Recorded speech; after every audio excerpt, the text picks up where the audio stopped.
हम ये चीज देख रहे हैं कि लोग कोरोना से डरे हुए हैं। एक वर्ड उन्होंने काफी अच्छे से सुन लिया कि भाई तुम्हारी इम्यूनिटी कैसी है। और ये इम्यूनिटी जो है ये हमने इसके पहले कभी इस पे इतना गूगल नहीं किया था जितना अभी कर रहे हैं। बेसिकली हमारे शरीर की प्रतिरोधक क्षमता क्या है। बट मेरे साथ है अभी न्यूट्रिशनिस्ट संगीता मालू मैम, जो मुझे बताने वाली हैं कि इम्यूनिटी के लिए क्या क्या करना चाहिए। सबसे पहले तो मैम आपको वेलकम करते हैं हमारे शो पे।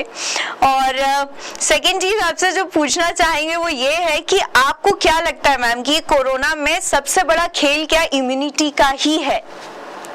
बिल्कुल, जो ही आपने सही क्वेश्चन पूछा है कि इम्यूनिटी का ही खेल है। जैसे आप देख रहे हैं लॉकडाउन दिन पर दिन बढ़ता, 1 बार 2 और 3 टाइम्स भी हो गया है।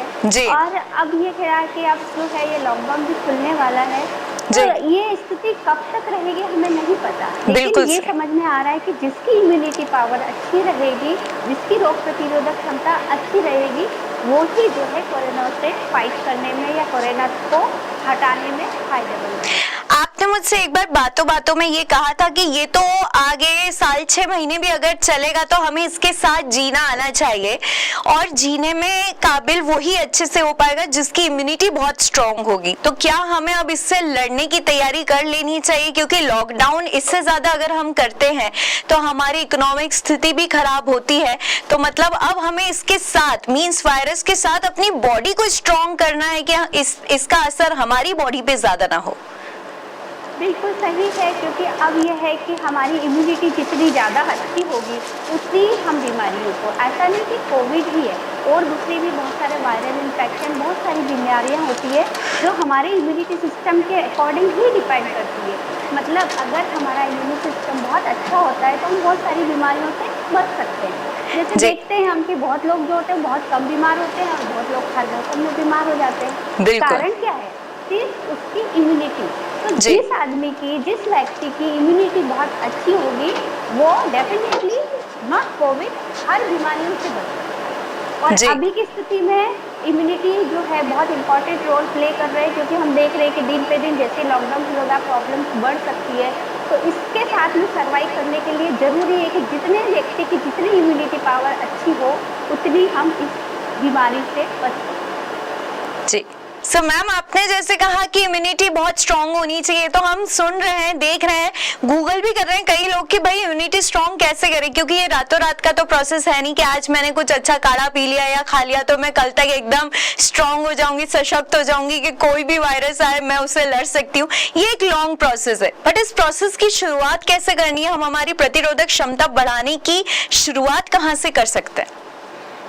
हाँ, ये इम्यूनिटी है, बिल्कुल सही है कि इम्यूनिटी एक दिन में नहीं बढ़ती है, लेकिन कुछ कुछ बातों का अगर हम ध्यान रखते जाएं तो धीरे धीरे हमारी इम्यूनिटी पावर जो है वो बढ़ती जाती है। जिसमें जो अगर हम सबसे पहली बात करें तो डाइट का इम्पोर्टेंट रोल है, एक्सरसाइज का है, स्लीप का है और स्ट्रेस का है, साथ साथ में एडिक्शन जो भी है जैसे सिगरेट है, तंबाकू, इन सब चीज़ों के साथ में अगर किस तरह से आपने मैनेज करा है, ये सब चीज़ें के अकॉर्डिंग ही इम्यूनिटी जो है वो किसी की कम होती है, किसी की ज़्यादा होती है। जी, मतलब अगर आप प्रॉपर सो नहीं रहे हैं तो और बहुत अच्छा भी खा रहे हैं पर नींद प्रॉपर नहीं है तो भी आपकी प्रतिरोधक क्षमता खराब हो सकती है।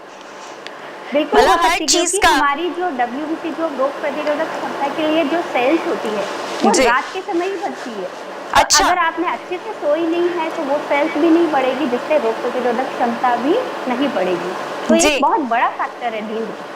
जी मैम, हम MGM में पढ़ाते भी हैं और आप हॉस्पिटल में भी न्यूट्रिशनिस्ट हैं, तो आप देख रहे होंगे अभी किस तरीके के लोगों को कोविड-19 ज्यादा असर कर रहा है। मतलब क्या उनकी कोई दिनचर्या में प्रॉब्लम है या फिर कोई ना कोई चीज उन्हें कोई ना कोई ऑलरेडी बीमारी है जो उन्हें बहुत जल्दी कोरोना वायरस अटैक कर रहा है?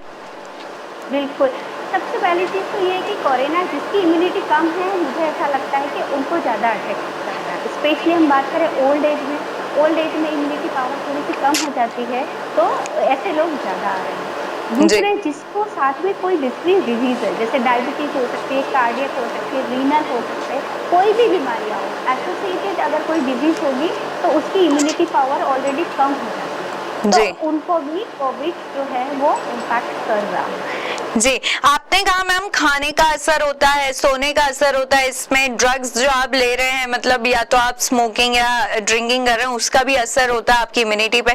बट टेक्निकली अगर हम देखें तो इंसान अगर बीमार नहीं पड़ता तो उसको ये लगता है कि वो स्ट्रांग है, बट जैसे ही वो बीमार पड़ना शुरू होता है फिर ये कह दीजिए कि ये एक कंटिन्यूस प्रोसेस हो जाता है। शुरुआत में किसी को धीरे धीरे सर्दी खांसी होना शुरू होती है और फिर वो हर सीजन में बीमार पड़ता है। मतलब हम ये माने कि इम्यूनिटी अच्छी थी और ये धीरे धीरे कम कर दी है लोगों ने अपनी आदतों के कारण। बिल्कुल सही बोला है, क्योंकि आदतों के हिसाब से ही इम्यूनिटी डेवलप होती है। अगर हमारी रॉन्ग प्रैक्टिस होगी हर चीज में तो इम्यूनिटी ऑलरेडी कम होगी। और सर्दी खांसी तो स्टार्टिंग है, मतलब सर्दी हुई खांसी हुई इसका मतलब कि इम्यूनिटी ऑलरेडी कम है। धीरे धीरे जब ये बाहर के सेल्स हैं या बैक्टीरिया है हमारी बॉडी में बढ़ते हैं तो वो और आगे आगे, जैसे हमें टाइफाइड या कोई भी बीमारी होती है तो पहले स्टार्टिंग में क्या होता है, बॉडी एक हो जाता है, सर्दी होती, जुकाम होती, पर उनकी बैक्टीरिया हमारे बॉडी में डेवलप होते रहते हैं और बढ़ते रहते हैं। WBC जो हम वाइट ब्लड सेल्स कहते हैं वो उसको फाइट नहीं कर पाते, तो हमारी बॉडी में उनका ज़्यादा वर्चस्व हो जाता है और जिसके कारण फिर धीरे धीरे बीमारी और ज़्यादा बढ़ने लग जाती है। और जिसकी इम्यूनिटी अगर ज़्यादा है तो जो WBC वाइट ब्लड सेल्स होगी वो उसके साथ फाइट करती है और फाइट करने के बाद में जो बाहर के बैक्टीरिया है वो उसको डिस्ट्रॉय कर देती है, तो हम जल्दी ठीक हो जाते हैं। क्या बात है मैम, अब आपने इतनी प्रॉब्लम्स तो बताई दी है जो कि हम अभी जिनसे सबसे ज्यादा डर रहे हैं कि भाई हमारी प्रतिरोधक क्षमता वैसे ही बहुत कम है और ऊपर से कोरोना जैसा वायरस आ चुका है जिससे हमें लड़ना है, जो हमारी बॉडी के लिए बिल्कुल न्यू है। जैसे सर्दी खांसी जो हम कहते हैं ये तो बहुत ही कॉमन बैक्टीरिया है जिससे हमारी बॉडी वाकिफ है, बट अगर हम कोरोना की बात करें तो because it's a new virus to us, हमारी बॉडी को इसकी आदत नहीं है और इसलिए इसका कोई एंटीडोट हमारी बॉडी में बना भी नहीं है अभी तक। सो इसीलिए क्या जरूरी है एहतियात के तौर पे करना और कैसे आप अपनी इम्यूनिटी को बिट बाय बिट ही सही स्ट्रॉन्ग कर सकते हैं? देखिए अब ये रहा, अब अभी तक हमारा ये था कि हम लोग कुछ भी खा लेते थे, कुछ भी कहीं पर भी जाना किस तरह की, लेकिन जो प्रेजेंट सिनेरियो है इससे हमारी सबकी लाइफस्टाइल बहुत ज़्यादा चेंजेस होगी और हर चीज़ को हम पॉजिटिव भी सोच सकते हैं। इससे ये हो गया कि हम पुराने तरह से एकांत में किस तरह से रह सकते हैं और कितने कम रिसोर्स से हमने जो है वो यूज़ कर लिया है, ये सब चीज़ें भी जो है वो हम ध्यान रख सकते हैं। तो इसके लिए अगर हम डाइट में बात करें तो डाइट में भी बहुत सारी चीज़ें इंपॉर्टेंट प्ले करती हैं, उन सब का भी हमें फॉलो करना पड़ेगा और ये सारी चीज़ें अगर फॉलो करेंगे तो डेफिनेटली इम्यून सिस्टम जो होगा वो बढ़ेगा। जी मैम, ये काढ़ों की जो बात हो रही है जैसे अश्वगंधा लीजिए या फिर जो भी आपके जो मेजर जो काढ़े में जितनी भी औषधियाँ डलती हैं जो प्लांट्स रूप में भी मिलती हैं, इनका कितना इम्पोर्टेंस है इम्यूनिटी में? इनका बहुत ज़्यादा इम्पॉर्टेंट है क्योंकि ये जो होती है हमारे एल्कलाइन और हमारी जो इम्यूनिटी के लिए जो सेल्स होती है एंटीऑक्सीडेंट होते हैं, इसमें फाइटोन्यूट्रिएंट्स होते हैं, तो ये हमारी बॉडी की इम्यूनिटी बढ़ाती है। तो हर्ब्स का और इन सब का बहुत ज़्यादा इम्पॉर्टेंट रोल है, भले कम मात्रा में लेते हैं लेकिन ये हमारी बाहर की जो भी बैक्टीरियाज आए हैं उससे फाइट करके उसको ख़त्म करने की कोशिश करते हैं। तो हर्ब्स है और जो हम घरेलू में बहुत सारी चीज़ें यूज़ करते हैं उन सब का अब इम्पोर्टेंस देना पड़ेगा हमें। जी, और इसी में प्लांट्स बेस्ड जो फूड होता है जिसे हम होल ग्रीन वेजिटेबल्स जिन्हें हम कहते हैं, अभी तो खैर बहुत ज़्यादा अवेलेबल नहीं है, बट इनको खाने से कितना हमें बेनिफिट मिलता है अगर हम होल फूड की बात करें, जो प्लांट होल फूड होते हैं? बिल्कुल, हरी पत्तेदार सब्जियां की बात करें, साइट्रस फ्रूट की बात करें, जो नॉर्मल अवेलेबल फूड है उससे हमारी इम्यूनिटी बहुत ज़्यादा बूस्टअप हो सकती है। एटलीस्ट 2 to 3 जो है फ्रूट्स डेली लेना चाहिए, स्पेशली कलर्ड फ्रूट हम बोले जिसको डार्क कलर है उसमें ज़्यादा एंटीऑक्सीडेंट और फाइटोन्यूट्रिएंट्स होते हैं, जैसे कि एंटीऑक्सीडेंट एंड फाइटोन्यूट्रिएंट्स होते हैं, तो वो भी हमारी इम्यूनिटी को बूस्टअप करते हैं। तो डार्क फ्रूट्स है उनको ज़्यादा से ज़्यादा लें, हरी पत्तेदार सब्जियां को लें, ज़्यादा प्रोटीन का इंटेक करें और इसके अलावा साथ में हर्ब्स होती है, जैसे हल्दी की हम बात करें जो घर में इजीली अवेलेबल, हमारा इंडियन कस्टम ऐसा है कि हल्दी हर चीज में डलती ही बिल्कुल, बिल्कुल। लेकिन इसको हम दूध के साथ में भी डाल सकते हैं हल्दी, तो वो एक इम्यूनिटी पावर बढ़ा सकती है। इसके जी। अलावा मीठा नीम है जो ऑलरेडी कढ़ी में इस तरह का डलता है, तो बिल्कुल। सुबह सुबह मीठा नीम की 2-4 लीव्स, कड़वा नीम की लीव्स ले सकते हैं। तो इस तरह की चीजें जो चाय में है, या हम काढ़ा बना करके भी पी तुलसी सकते हैं डाल 1-2 सकते बार, हैं। ताकि वो खांसी को, जुकाम को कम कर जी सके। मैम, तुलसी भी मुझे लगता है एक बहुत अच्छा हर्ब की तरह काम करता है, और तुलसी की चाय पीना या तुलसी के साथ गरम मसाले जो हमारे बनाते हैं हम, चाय का गरम मसाला, मुझे लगता है ये सब छोटे छोटे चेंजेस हैं जो हमारी बॉडी को हम जिसमें ढाल सकते हैं ओवर द इयर्स। अगर हम इसमें कुछ महीनों का अगर ये बेसिक हम चेंज लाएंगे तो शायद हमारी बॉडी की जो पावर है और जो प्रतिरोधक क्षमता है वो ज्यादा हो जाए। बिल्कुल सही है, क्योंकि जिस तरह का हमारा डाइटरी पैटर्न होगा उस तरह की इम्यूनिटी बनेगी।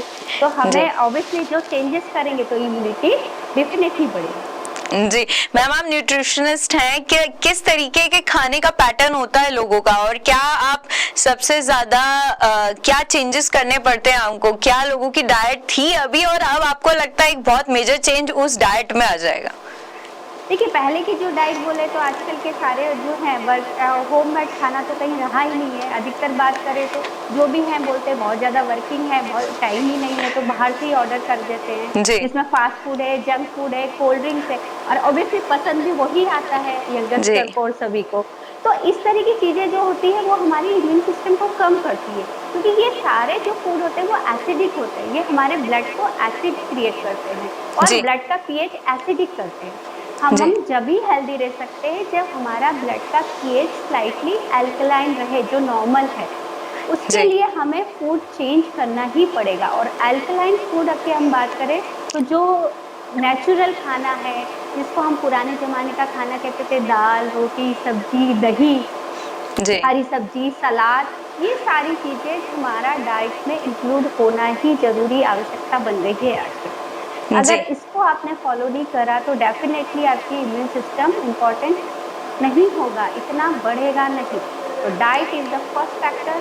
सेकेंड थिंग एक्सरसाइज भी है, क्योंकि एक्सरसाइज भी करनी पड़ेगी। जी हम ये सोचे कि सिर्फ डाइट अच्छी ले ली और एक्सरसाइज कुछ नहीं करी, जी तो ये चीज भी नहीं चाहिए। मुझे लगता है पानी का भी एक रोल है। हाइड्रेटेड अगर रहेंगे तो, जैसे लोग काम के चक्कर में कई कई घंटों पानी नहीं पीते, भूल जाते हैं और फिर डिहाइड्रेटेड हो जाते हैं, और फिर रेफ्रिजरेटेड कैंस लेते हैं या फिर जो पैक्ड कैंस होती हैं उसके कुछ कोल्ड ड्रिंक्स वगैरह पीते हैं। तो हाइड्रेशन का कितना इम्पोर्टेंस है? हाइड्रेशन बहुत ज़्यादा, क्योंकि पानी का इंटेक आपका बॉडी में रहेगा, बॉडी में मॉइस्चर भी चाहिए रहता है। पानी का भी एक परसेंटेज निश्चित है, अगर कम होता है तो भी प्रॉब्लम हो सकती है। तो पानी जो है वो हमें, लेकिन किस तरह से पीना चाहिए ये बहुत इंपॉर्टेंट है। अधिकतर पेशेंट आते हैं मेरे पास, मैडम हम तो 10 से 12 गिलास पानी पीते हैं। जब मैं उनसे बात करती हूँ कि किस तरह से पीते हैं, तो बस पी लिया एक गिलास में फटाफट। लेकिन हमेशा पानी सिप करके पिए, बैठ करके पिए, तो वो बॉडी में एब्जॉर्ब होगा। नहीं तो वो तुरंत, आपने तुरंत पिया तो वो तुरंत फ्लश आउट हो जाता है। तो जहाँ तक वो बॉडी को हाइड्रेट करना है तो स्मॉल सिप होना चाहिए, बैठ करके धीरे धीरे अगर पानी पियेंगे तो बॉडी हाइड्रेट रहेगी। जी मैम, बहुत सारी बातें आपसे कर ली। जाते जाते कोई ऐसी टिप या मे बी एडवाइस आप जो पूरे समय हमें दे ही रहते, और कुछ आप देना चाहेंगे लोगों को घर बैठे बैठे? अभी तो वो काफी चीजें बना भी सकते हैं और अभी उनके पास समय भी अपनी लाइफस्टाइल को बदलने का, और कई लोगों की तो बदल भी गई है, क्योंकि अभी कुछ मिल ही नहीं रहा है, ना रेस्टोरेंट्स चालू है, ना ऑनलाइन फूड ऑर्डर हो रहा है। तो जैसा भी है घर का खाना पड़ रहा है, बट एक उनके जीवन में बदलाव आया है कि घर के खाने की तरफ उनका थोड़ा सा रुझान बढ़ा है। सो फिर भी आपकी तरफ से आप क्या मे बी एडवाइस और मैसेज देना चाहेंगे? मैं चाहती हूँ कि सबसे पहली चीज़ है कि घर के खाने को ज़्यादा से ज़्यादा अपनाया जाए। सेकेंड थिंग है एक्सरसाइज डेली रूटीन में। अधिकतर लोग एक्सरसाइज भी नहीं करते, तो एटलीस्ट 30 to 40 मिनट्स भले ही वॉकिंग करे, स्विमिंग करे, जो भी हॉबी है उनकी, डांस है वो करे, ताकि उससे उनकी बेसल मेटाबॉलिक रेट बढ़ेगी और उसी से इम्यूनिटी सिस्टम भी जो है डेवलप होगा। थर्ड थिंग, बी हैप्पी, क्योंकि सबसे बड़ा फंडा यहाँ मेरे को ऐसा लग रहा है कि कोविड है लेकिन हमारे मन में डर बहुत ज्यादा बढ़ गया। तो हम जैसा सोचते हैं मन में उस तरह की वाइब्रेशंस निकलती है, उस तरह के हार्मोन्स निकलते हैं जी। तो जस्ट कूल, उसको ठीक है, आप आ गई है प्रॉब्लम, उसको आपको किस तरह से आप ज्यादा से ज्यादा उसके साथ में कॉप अप कैसे कर सकते हैं, मतलब ये सबसे इम्पोर्टेंट बात है। जो स्ट्रेस होता है, दूसरी चीजें एक्सरसाइज करनी है, डाइट का प्रॉपर ध्यान रखना है, हाइड्रेट करना है, स्लीप प्रॉपर 6 to 8 आवर्स होनी चाहिए। और बहुत अच्छा तरीका है कि इस समय हम हमारी जो भी गलत आदतें हैं, जैसे शराब बोल रहे हैं, सिगरेट, तंबाकू, उसको छोड़ने का एक बहुत अच्छा समय मिला है और इसका मुझे लगता है कि सदुपयोग करना चाहिए, जिससे आप हेल्दी भी रहे, हैप्पी भी रहे। जी, thank you so much ma'am. आप अपना ध्यान रखें क्योंकि आप रोजाना हॉस्पिटल जा रही हैं, आपकी सेवाएं सरकार ले रही है और काफ़ी आप एक्सपोज्ड रहते हैं पेशेंट्स से भी और आप उनकी मदद भी कर रहे हैं। सो सारे जो डॉक्टर्स हैं, मुझे लगता है they are the being a doctor is the most noble profession और उसमें अगर आप इतनी मदद कर रहे हैं सबकी और उन्हें पॉजिटिव कर रहे हैं, उन्हें ठीक कर रहे हैं, आई थिंक मुझे लगता है अभी भगवान से ज्यादा लोग डॉक्टर्स पे बिलीव कर रहे हैं। सो दिस इज समथिंग, एक बहुत बड़ा चेंज जो हम देख रहे हैं कि लोगों का भरोसा और लोगों का प्यार डॉक्टर्स के लिए बहुत ज्यादा बढ़ चुका है। So thank you so much ma'am, आपने हमें ज्वाइन किया और आप इतना अच्छा जो कार्य कर रहे हैं ये करते रहें क्योंकि every person on this earth सबसे ज्यादा जो आज की तारीख में जो सबसे ज्यादा भरोसा जिस पे कर रहे हैं वो डॉक्टर्स ही हैं। So thank you so much और जाते जाते आप अपना ध्यान रखें और हमें ऐसे ही बार बार आप हमेशा ज्वाइन करके कुछ ना कुछ अच्छी बातें बताते रहें। Thank you so much ma'am. So this was all about Sangeeta Malu ma'am, जिन्होंने हमें बताया कि कैसे हमारी प्रतिरोधक क्षमता को हम नॉर्मल कर सकते हैं, अच्छा कर सकते हैं, स्ट्रॉन्ग कर सकते हैं, हमारी जो गलत आदतें उन्हें सुधार सकते हैं, हमारी बॉडी के अंदर कुछ मेजर चेंजेस कर सकते हैं। समय भी है, मौका भी है और हमारे पास अभी एक पर्पस भी है कि क्यों करना चाहिए। सो ये सारी चीज़ें कंबाइन होकर आज के सेगमेंट बना। कैसा लगा हमें बताइएगा ज़रूर। On this note, this is your chat boss Joy signing off, but you guys keep watching Hathway BTV Yuva क्योंकि समाना वी दी youngsters।